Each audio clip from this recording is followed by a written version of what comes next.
Luchuk, a library associate at the Suwannee branch of the Gwinnett County Public Library. Before working here, I spent 14 years homeschooling my three sons, who have now all graduated from high school. The oldest has graduated from college, and the younger two are currently college students. I cannot tell you how amazed I still am to be able to say these things. When I started homeschooling the boys, with one in third grade and twins in kindergarten, it was with much fear and trembling. And I had no idea how long I would be able to stick with it. I did not feel qualified enough, or organized enough, or patient enough. I didn't know if we would do this for 1 year or until our sons finished high school. It was both exciting and terrifying. And I couldn't have done even that first year without a ton of help from other homeschooling friends, from my parents, from books and websites, from small informal groups and large organizations. I can't be all of these things for you, but I hope with this program to show you how to begin making some of those connections, as well as to give you tips and information to get you up and running as quickly as possible. In this first Homeschool 101 video, I'll give you an overview of the basics, then delve a little deeper into homeschooling methods and support needs. I'll be mentioning a ton of websites and articles. Don't worry about trying to write all these down.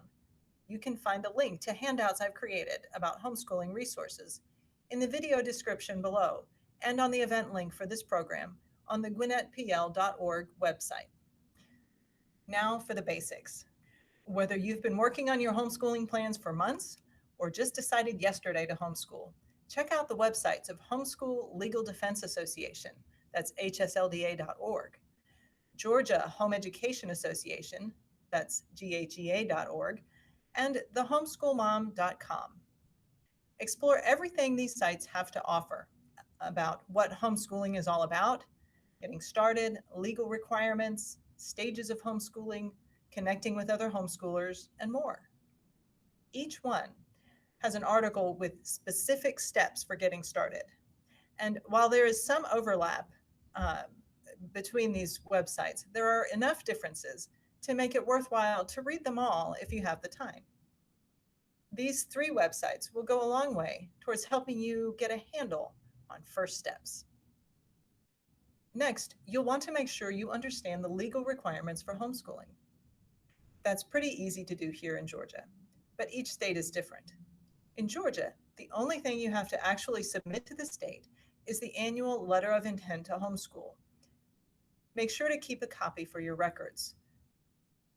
Georgia's remaining requirements are that you provide instruction 4.5 hours a day for 180 days, assemble and keep an annual progress report, and have each child take a standardized test every 3 years, starting with third grade. It's wise to keep careful records of these three requirements until your child is finished with high school at least, even if you do not homeschool all the way through. But you do not need to submit those records to the state. More information about the requirements can be found at ghea.org, along with links for the letter of intent and organizations that provide testing. That's all well and good, you may say, but what am I supposed to teach? Georgia requires that you teach reading, language arts, social studies, math, and science, though it is fine to teach additional subjects such as foreign languages, art, music, etc. If this sounds a bit overwhelming, keep in mind that how these subjects are covered depends on the age and the readiness of the child. In kindergarten through about second grade, your primary focus will be reading, the mechanics of writing, and the basics of math. And this is all very hands-on, teacher-intensive material. But social studies, which includes things like history and geography, can be taught very simply by reading aloud or looking at an atlas or going on a field trip to a local historic site. Science, likewise, does not need to be involved in the early years. A nature walk, a trip to the zoo, or looking at bugs with a magnifying glass, each of these is a valid way of teaching science to the younger grades. Science and history do become more structured in middle and high school, but unless your child has learning delays, Reading really is no longer a separate subject, but is practiced in every subject. And by high school, your student generally requires very little hands on teaching from you, but should be able to do much of the work independently. You may also be wondering who exactly is supposed to do all this teaching. Parents must be the ones to submit the letter of intent for their own children, and they can only teach their own children. But they are permitted to hire a tutor as long as the tutor has a high school diploma or GED. This can take the form of private tutors, teachers in a homeschool, co op, or hybrid school, which I'll explain later, or teachers of digital classes. If you're interested in hiring a private tutor to teach your students on a regular basis or daily, consider looking among college students. They often need extra cash and may have fairly flexible schedules, especially if they're taking their classes digitally or doing a gap year because of COVID-19. Another tutoring option that library patrons have is an online service called tutor.com, which can be found in our digital resources list. If you have a library card, this is a free service that enables you to schedule online tutoring sessions in a variety of subjects, and it also provides help with math problems, test preparation, resumes or research papers, and more. We've talked about the basics of what and who. Let's talk about homeschool methods, the how. The more homeschoolers you get to know, the more you will see that there is no single right way to homeschool. There are as many different ways to homeschool as there are homeschooling families. But there are some fairly well-defined approaches that families often follow. It is beyond the scope of this program to explore these in depth, but I do want to introduce the concepts. I strongly encourage you to do some research and give some thought to the philosophy, structure, and methods that would work best for you and your family. Selecting an approach that is a good fit for your family can help make homeschooling a more rewarding and less stressful experience for both parents and students. In addition, it can help narrow down your curriculum choices. And as you will find out, these are almost limitless. To help you get started in your research, I've provided some links in the handout to articles describing the most common methods. But I'd also like to give you a very brief introduction to those methods. There are numerous ways to compare them, but for simplicity, let's think of homeschooling approaches in terms of structure and textbooks, which are often closely correlated.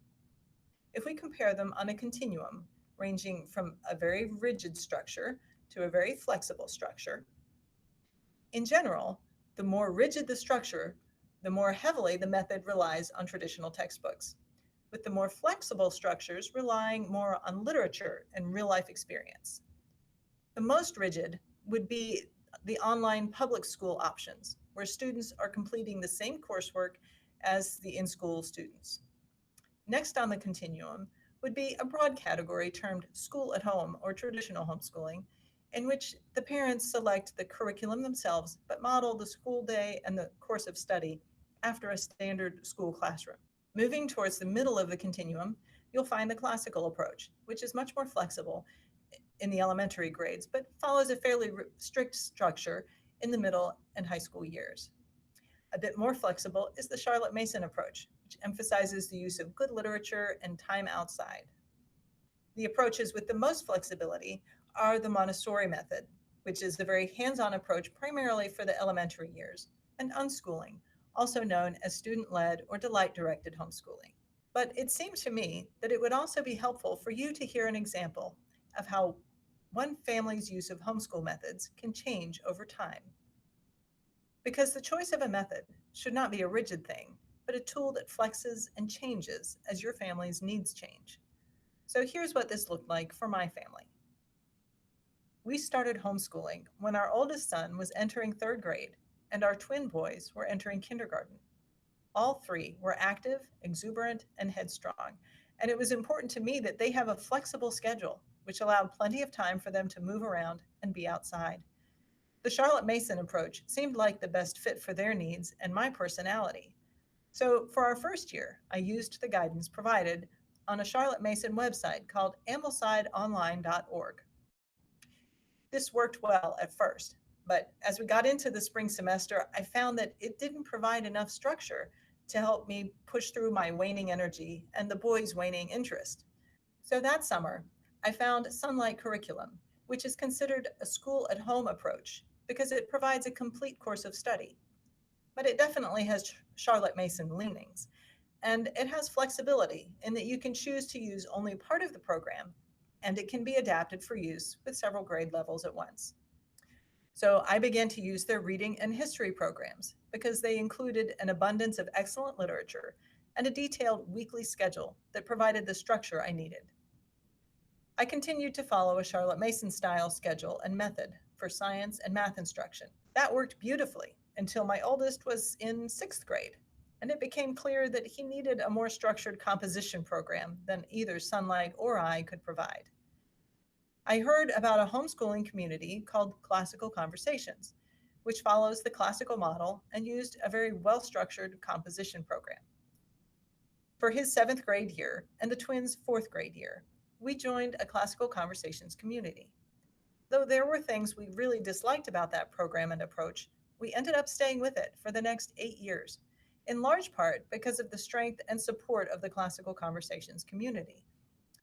Our oldest and one of the twins ended up completing that program all the way through high school, but the other twin decided to try a different approach for his fourth year of high school.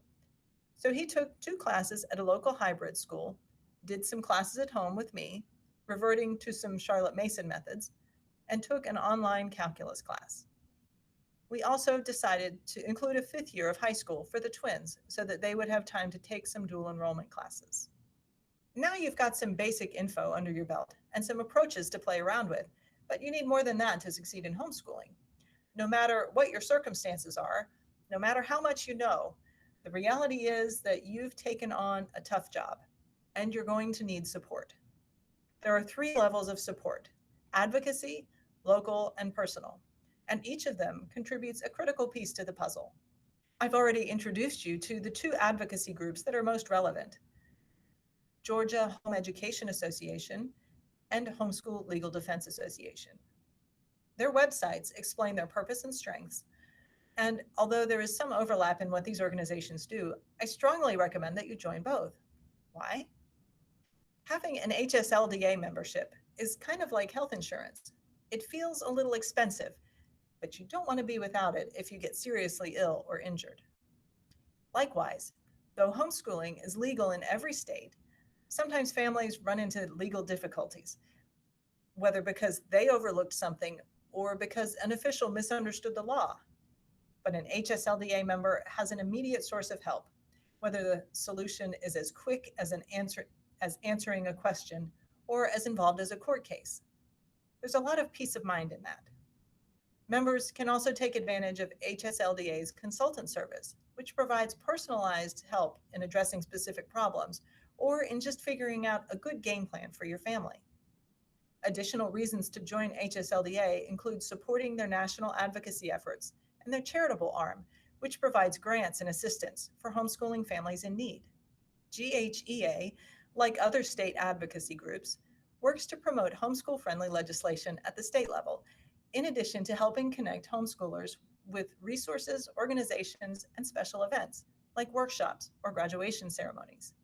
An added benefit is that a GHEA membership provides a discount on an HSLDA membership. Local homeschool groups range from informal support or enrichment groups to structured 3-day-a-week classes, and your needs here may vary from year to year.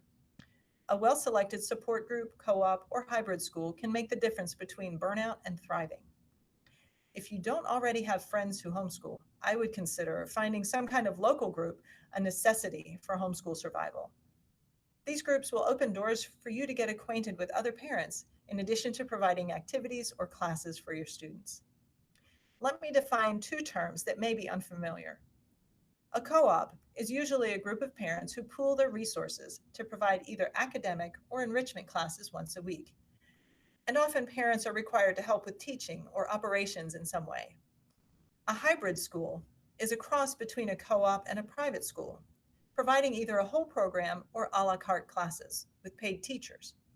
Although it is usually more expensive and structured, less time is required of the parent.